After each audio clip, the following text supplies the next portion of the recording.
We all have a critic inside us. There are times when this little voice can be helpful and keep us going toward our goals, like when it tells us that what we're about to eat or do isn't healthy or may not be a good idea. Still, this voice can be more harmful than helpful a lot of the time, especially when it leads to too much negative thinking. This is what psychologists call negative self-talk, and it can make us feel like we're at our worst. Most of us have negative thoughts about ourselves from time to time, and they can take many different forms. It can also cause a lot of stress for us and the people around us if we're not careful. Here's what you need to know about negative self-talk and how it affects your body, mind, life, and the people you care about. What is talking badly to yourself?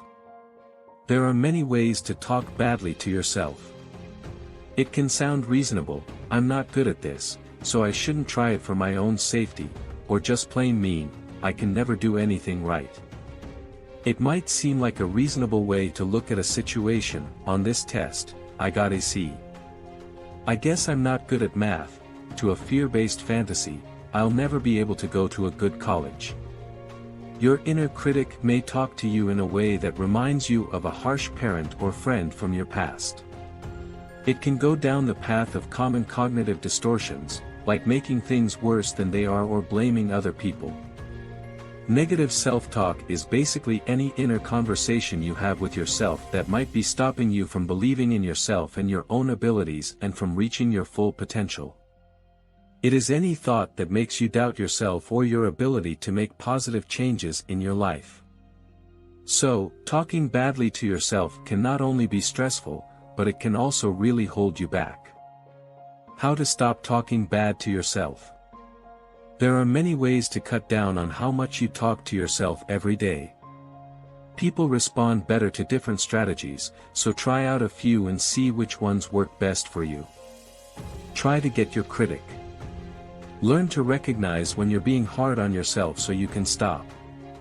For example, pay attention to when you say things to yourself that you wouldn't say to a good friend or a child. Remember that what you think and feel isn't always what's true. Even though it might feel smart to think bad things about yourself, your thoughts and feelings about yourself are definitely not accurate information.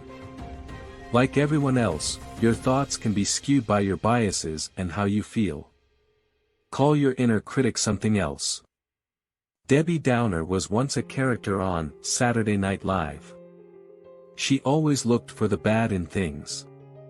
If your inner critic also has this questionable skill, you can say to yourself, "Debbie Downer is at it again." When you think of your inner critic as an outside force and even give it a funny name, it's easier to see that you don't have to agree with it. It also becomes less scary and easier to see how silly some of your critical thoughts can be. Keep your bad feelings in check. If you find yourself talking badly to yourself, it helps to limit the damage that a critical inner voice can do by only letting it criticize certain things in your life or be negative for only an hour a day.